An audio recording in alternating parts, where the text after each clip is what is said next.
So this is the Mothership? Yeah, this is Mothership Revelations in pink. Whoa! Wow! That's beautiful. Isn't she beautiful? Oh my gosh. Wow, and what's the story behind the Mothership? This started with just the desire to, I was photographing orbs, these spheres, spherical anomalies. And my dad, who was a painter, he said, but you can't talk about it painted. And everything in here is really that, based on that premise. And I couldn't, let me see where just the creative process takes me. And so I started with the orb, but as we can see, it then became very much the breast and the womb, and she appears, and she says, her story, which is so beautiful, she says, I'm the great mother, and you must remember you are born of my absolute generosity. But you must also remember that your being is born of the infinite generosity of universes. I am the knowledge of your energy.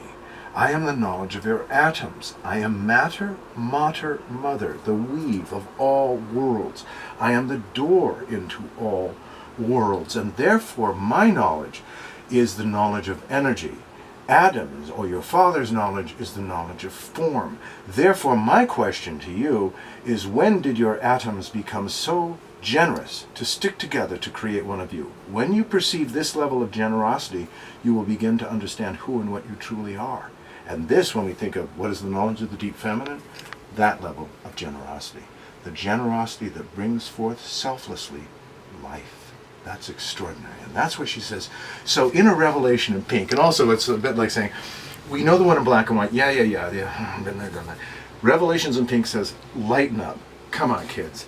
It ain't that serious, even if it's serious. So let me tell you a little bit about who and what you are. And she says, I'm going to take you on the journey of the cross of matter, mater, mother. I want to remind you of your journey. And that's why, as one enters this relationship, we'll see this relationship of the infant ancient. Do you see, with the eye at the top of its head looking down into its hands and body? And when one enters, they step on either hemisphere. And it's to remind the individual that all humans now grow from the vision of innocence and ancientness and are the outcome of a great journey. We are the living tree. And like a living tree, we've created rings of capacity over the ages that now show us our process. And this revelation in pink will actually show us our journey. She says, as you move into the cross of matter, mater, mother, you begin to ensheathe. When we think of the womb, we see how we move from the reptilian into the mammalian into the hominid. All the kingdoms that we pass through on the journey toward creating, finally, the human form. We carry all of those kingdoms, all of those foundations, and dominion was never meant to be dominance and disregard for these other kingdoms, but like a great tree asking, you see, since you're composed of these inner circles of capacity, you must be honoring of these foundations. And that's why she said, you see, as you moved inward toward the knowledge of Pachamama, toward the mother, toward the connection to earth and story, when we think of our early civilizations, they were all about connection, about not forgetting. But just as in the womb, we turn, because the question here is not finding a place to stay, but a great creative adventure of, as we learn more and more implication opens and the journey forever blossoms. And therefore we turned in consciousness outward. And here we see how the cross becomes phallic, do you see? And as it becomes phallic, it moves us, it thrusts us back. But here we see how the feet have changed directions, like yin yang. And now it's going to get funny, because the four directions keep us posted. We are going to be thrust out of the eaves. So we're thrust out of the eaves on this journey toward, as you can see there, the world we pined for. Good prop, there's a pine tree there. So we are thrust out to what we pined for. We can't get there because we're railing. And maybe the railing has actually been saving our lives, because it might be quite a fall if we actually got to what we pined for. And she says, yes, now, you see, in this lighten up mood, take a look at your feet. And that's why we go back to looking at our souls. And she says, here's the apple again, and my gift of your unique artistry of consciousness. This only occurs in the dark of the eye, or the dark atom, when we forget who and what we are. And in the time of the dark eye, we become pupils. I like that pun. And we study our way back. We tell stories to try and make sense of it. Not because we know, but because we're terrified that maybe there's no point. And yet the human heart says there's always a point. And in this desperation, in this darkness, we have finally created the capacity to navigate now back toward this journey that thrust us outward. We now come back inward. And like the wings of the butterfly, like the two hemispheres of the brain, it's telling us, you see, you can ask questions of intimacy and energy of the world you pine for and share with others. Like the corpus callosum, the quality or membrane that brings these two elements together.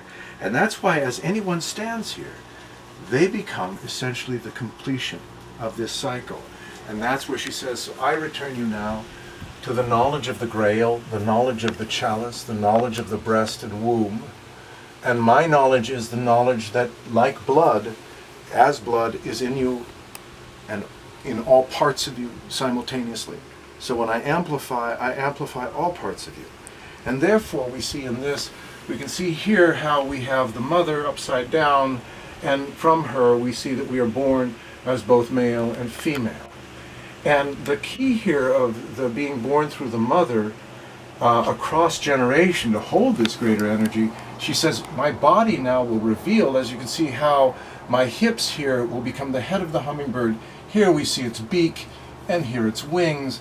And so she says, I have been teaching you to achieve, like the hummingbird, the capacity to achieve stillness while in motion.